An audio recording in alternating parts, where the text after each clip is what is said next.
बिस्मिल्लाहिर्रहमानिर्रहीम अस्सलाम वालेकुम welcome to our channel M K preparation myself Mohammad Azam Mukhtar from education department. Students, जैसा कि आपको इल्म है कि federal public service commission vice principal का टेस्ट जो है वो 12 मई को कंडक्ट हो चुका है। आज हम इसका ओरिजिनल पेपर का थर्ड पार्ट डिस्कस करने जा रहे हैं। जिन स्टूडेंट ने 115 से अबव मार्क्स जो है वो लिए हैं वो इंटरव्यू की प्रिपरेशन लाजमी करें। इस हवाले से हमारे इंटरव्यू के सेशन जो है वो कंटिन्यू है और आप अपनी रजिस्ट्रेशन करवा सकते हैं। 25 मई से जो है वो इसका इंटरव्यू सेशन जो है वो बाकायदा तौर पे इसका आगाज़ कर दिया जाएगा। जो स्टूडेंट्स अपनी रजिस्ट्रेशन करवाना चाहते हैं वो लिंक में दिए गए कॉन्टैक्ट नंबर पर रब्ता करके अपनी रजिस्ट्रेशन करवा सकते हैं। तो चलिए चलते हैं आज के टॉपिक की जानिब। MCQs number 77 in teacher education curricula effective techniques on training of this communication behavior have not been included. The correct answer is non-verbal behavior, क्योंकि जो नॉन वर्बल बिहेवियर होता है उसका एजुकेशन में यूज़ जो है वो बहुत कम है। बहुत कम जो है वो gesture, eye contact, body language, facial expressions को जो है वो यूज़ किया जाता है। तो इसलिए इसमें करेक्ट आंसर जो है वो नॉन वर्बल बिहेवियर होगा। Because in teaching education techniques on training, the communicator that is not included is non-verbal behavior. The next MCQs is 78 effective interaction with the class believing that all learners are equally capable to learn is called। तो इसको हम accepting all कहेंगे। तो हम तमाम students को accept करते हैं, उनकी डाइवर्स नीड्स को अपने माइंड में रखते हुए सभी स्टूडेंट्स को जो है वो इक्वली ट्रीट किया जाता है। तो इसमें correct answer option A accept all आएगा। MCQs number 79 static content is usually not effective in attaining any important educational objective. It is stated by, इसको जो है वो हिल्दा ताबा ने कहा था। जो चॉटिक कंटेंट होता है, chaotic content means learning material that is unorganised, random and without proper sequence और स्ट्रक्चर। जो कि प्रॉपर सीक्वेंस में नहीं होता है, इसका कोई भी स्ट्रक्चर नहीं होता, इसको हम चॉटिक कंटेंट कहते हैं। इसको हिल्दा ताबा ने कहा था। इसका करेक्ट ऑप्शन जो है वो ऑप्शन ए होगा। Which is one example of authentic assessment. जो अथेंटिक असेसमेंट होती है वो मल्टीपल चॉइस टेस्ट नहीं होता, ओरल टेस्ट नहीं है। असेसमेंट राइटिंग से राइटिंग इसमें इंक्लूड नहीं होगा, बल्कि conducting a real life project is the correct answer of authentic assessment. Authentic assessment जो है वो इसमें हम रियल लाइफ प्रोजेक्ट को डील करते हैं। रियल लाइफ जो प्रोजेक्ट होते हैं उनको डिस्कस किया जाता है और इसमें जो ऑथेंटिक असेसमेंट होती है वो रियल लाइफ टास्क जो है वो उसमें प्रैक्टिकल एक्टिविटीज़ को जो है वो हम इसको सॉल्व करते हैं instead of only written test. सिर्फ रिटन टेस्ट को इसमें हल नहीं किया जाता, बल्कि प्रोजेक्ट को जो है वो सॉल्व किया जाता है। Next MCQ's formative assessment is also known as option A final assessment, option B assessment of learning, option C assessment of learning, option D comparative assessment। जो formative assessment होती है उसको हम assessment for learning भी कहते हैं, क्योंकि इसमें जो है वो हम अपनी learning को improve कर रहे होते हैं during learning। तो इसलिए इसको assessment for learning को formative assessment भी कहते हैं। जबकि assessment of learning जो है वो summative assessment होती है and that is conducted at the end of the year in final exams। MCQs number 82, the most valid way to assess student problem solving skills is option A oral quiz, option B written objective test, option C real life task और case studies, option D true false questions। तो इसमें correct answer जो है वो real life task और case study आएगा, जिसमें जो है वो हम स्टूडेंट्स की प्रॉब्लम्स को सॉल्व करते हैं। रियल लाइफ टास्क और केस स्टडीज़ को इसमें डिस्कस किया जाता है। इंडिविजुअल स्टूडेंट को इसमें जो है वो डीपली जो है वो उस केस को स्टडी करके उनकी प्रॉब्लम्स को सॉल्व किया जाता है। तो इसमें करेक्ट आंसर जो है वो रियल लाइफ टास्क और केस स्टडी आएगा। MCQs number 83, which of the following is a tool for formative assessment? Option A report card, option B unit test, option C observation checklist, option D annual exam। तो इसमें correct answer जो है वो observation checklist आएगा। Observation checklist जो है वो formative assessment का टूल है। इसके अलावा जो बाकी ऑप्शंस हैं जिसमें रिपोर्ट कार्ड, एनुअल एग्ज़ाम है, ये समेटिव असेसमेंट की टाइप्स हैं। और जो यूनिट टेस्ट है इसको भी हम फॉर्मेटिव असेसमेंट में ही काउंट करते हैं, क्योंकि ये जो है वो ड्यूरिंग लर्निंग जो है वो हम इसको कंडक्ट करते हैं। कोई भी यूनिट कंप्लीट होता है तो ये फाइनल टेस्ट नहीं होता, लेकिन जो इसमें मोस्ट सूटेबल आंसर है वो ऑब्जर्वेशन चेकलिस्ट आएगा। MCQs number 84, criterion reference assessment compares a student's performance to option A other students, option B fixed set of standards, option C average class performance, option D teacher expectation. जो criterion reference test होता है उसमें हम students की performance को check करते हैं against ए set standards, जबकि जब अगर हम बात करते हैं नॉन रेफरेंस असेसमेंट की, नॉन रेफरेंस टेस्ट में एक स्टूडेंट की परफॉर्मेंस को दूसरे स्टूडेंट की परफॉर्मेंस से कंपेयर किया जाता है। MCQs number 85, which assessment technique best capture attitude and values. तो जो असेसमेंट टेक्निक एटीट्यूड को, वैल्यूज़ को मेजर करती है, उसमें जो है वो रेटिंग स्केल को जो है वो यूज़ किया जाता है। रेटिंग स्केल रवैयों और इक़दार की पैमाइश के लिए मुफीद होता है, तो उसमें correct answer option C rating scale होगा।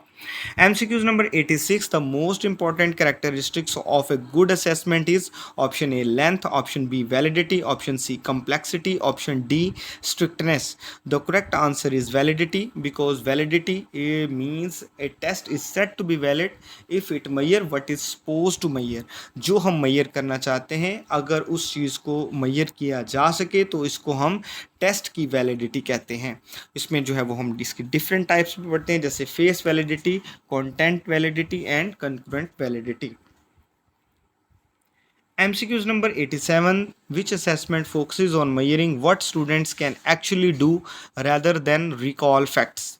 Option A performance based assessment, option B objective test, option C oral test, option D short answer test. तो इसमें करेक्ट आंसर जो है वो परफॉर्मेंस बेस्ड असेसमेंट होगा, because in performance based assessment measure students actual skills and abilities through practical task and activities. तो इसमें हम practical task जो है वो स्टूडेंट्स को देते हैं, डिफरेंट एक्टिविटीज़ करने को देते हैं, और उनकी बेस पे जो है वो स्टूडेंट्स को असेस किया जाता है। तो इसमें करेक्ट आंसर जो है वो performance based assessment option A होगा। MCQs number 88, which of the following is used for qualitative description of a limited number of aspects of a thing, of a trait, of a person? Option A rating scale, option B checklist, option C scorecard, option D none of these।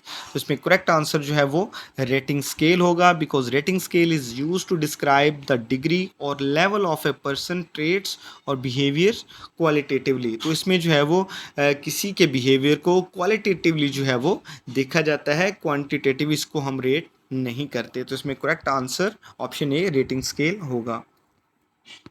MCQs number 89, a researcher studying facilities most likely to enhance and sustain teacher motivation should use which tool as an instrument for data collection? तो अगर हम बात करते हैं सर्वे studies की, सर्वे studies में हम different जो है वो मेथड यूज़ करते हैं। तो इसमें जो टॉप पे मेथड होता है वो क्वेश्चनेयर होता है। क्वेश्चनेयर के ज़रिए से जो है वो हम इंफॉर्मेशन कलेक्ट करते हैं। Questionnaire are suitable for collecting opinions, feelings and suggestions from teachers regarding motivation factors. तो इसमें करेक्ट आंसर जो है वो क्वेश्चनेयर आएगा। Which scale is used to investigate from individual to provide a quantitative rating to the subject of the attitude scale on a number of bipolar objectives? Option A semantic scale, option B Thurston scale, option C Likert scale, option D none of these। तो उसमें जो correct scale है जो कि behaviour को calculate करता है उसमें सिमेंटिक स्केल है। सिमेंटिक स्केल जो होता है इसको हम एक्सप्लेन करें तो हम इस तरह कह सकते हैं कि semantic scale measures attitudes by asking people to rate between opposite meanings और bipolar adjectives। इसमें जो है वो दो मुखालिफ अल्फाज जो है वो इस्तेमाल किए जाते हैं, जैसे कि अच्छा और बुरा, और इनके दरमियान जो है वो अपनी राय जो है वो मुंतखब की जाती है और इनके जज्बात या रवैया जात को जो है वो मेजर किया जाता है। MCQs number 91, what enables respondents to reflect their inner feelings, attitudes and wishes towards an external objective? Option A is the correct answer, that is projective instrument। Projective instrument help reveal hidden feelings, attitudes and wishes of individual indirectly। तो इसमें correct answer जो है वो projective instrument होगा। MCQs number 92, documentary analysis, job analysis and follow-up studies are types of such studies. तो documentaries जो analysis होते हैं, जॉब एनालिसिस, फॉलोअप स्टडीज़ जो है वो सर्वे स्टडीज़ का पार्ट होते हैं, तो इसमें करेक्ट आंसर सर्वे स्टडीज़ होगा, because survey studies include documentary analysis, job analysis, follow up studies and these are the common forms of survey research which are use to collect data information from the respondents. MCQs number 93, which is the most appropriate method for obtaining insight into hidden or underlying motivation? The correct answer is non-directive interview, because the non-directive interviews allow respondent to speak freely, helping researcher understand hidden motivations. तो जब हम non directive interviews conduct करते हैं तो इससे जो है वो रिस्पोंडेंट ईजी हो जाता है. रिस्पोंडेंट जो है वो अपने दिल की बात, अपनी इनर फीलिंग्स को जो है वो ज़ाहिर करता है. तो इसमें correct answer option a non directive interview होगा. MCQs number 94, the method descriptive research that seeks to describes behavior under natural condition is called option B correct answer, that is observation. Because in observation we studies behavior in natural situations without interfering and making it a descriptive research method. तो इसमें जो है वो हम observation एक ऐसा method होता है जिसमें हम बिहेवियर को डिस्क्राइब करते हैं, उसको एनालाइज करते हैं थ्रू नेचुरल कंडीशंस. तो इसमें करेक्ट आंसर ऑब्जर्वेशन होगा. MCQs number 95, which device techniques used to investigate a presence or absence of a phenomena? That the correct answer is option A checklist. Checklist is used to see whether a behavior or phenomena is present or absent. So the correct answer is checklist. MCQs number 96, which measured through expert opinion. Expert opinion से जो है वो हम curricular validity को check करते हैं. तो curricular activities जो होती हैं उनको एक्सपर्ट ओपिनियन के ज़रिए से मेजर किया जाता है. The correct answer is option B. MCQs number 97, when a test measures scientific attitude, curiosity, creativity, anxiety, or an observable trait of behavior regarding an intended hypothetical phenomena, it is called construct validity. Validity की different types होती हैं जिसमें जो है वो face validity, content validity and construct validity होती है, जिसको हम डिस्कस करते हैं. And construct validity measures abstract qualities like creativity, anxiety, curiosity. ये सारी चीज़ों को जो है वो हम कंस्ट्रक्ट वैलिडिटी में डिस्कस करते हैं. The correct answer is option A construct validity.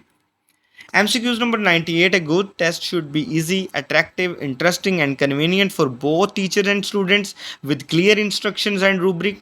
The quality of a test is called standardization, usability, option C normality and option D none of these. The correct answer is usability.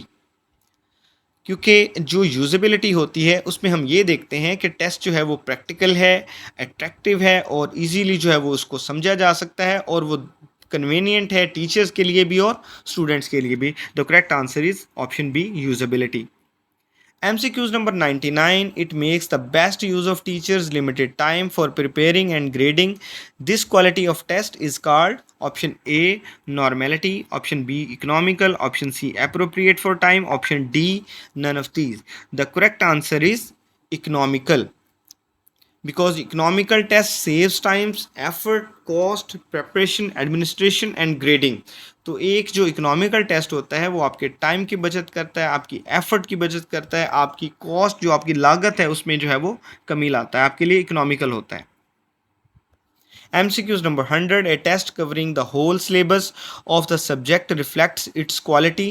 तो एक ऐसा test जो कि तमाम syllabus को cover करता है उसको जो है वो हम comprehensive टेस्ट कहते हैं, because a comprehensive test covers the whole syllabus and check all the major topics of the subject. तो इसमें तमाम जो सब्जेक्ट्स होते हैं, मेजर सब्जेक्ट्स, उनके मेजर टॉपिक्स को जो है वो इसमें कवर किया जाता है. तो इसमें करेक्ट आंसर ऑप्शन ए होगा. तो स्टूडेंट्स ये था आज का हमारा सेशन. उम्मीद है कि आपको MCQs की समझ आ गई होगी. इंशाल्लाह नेक्स्ट वीडियो में हम इसका नेक्स्ट पार्ट डिस्कस करेंगे. तब तक के लिए अल्लाह हाफिज़. Thank you. Stay blessed.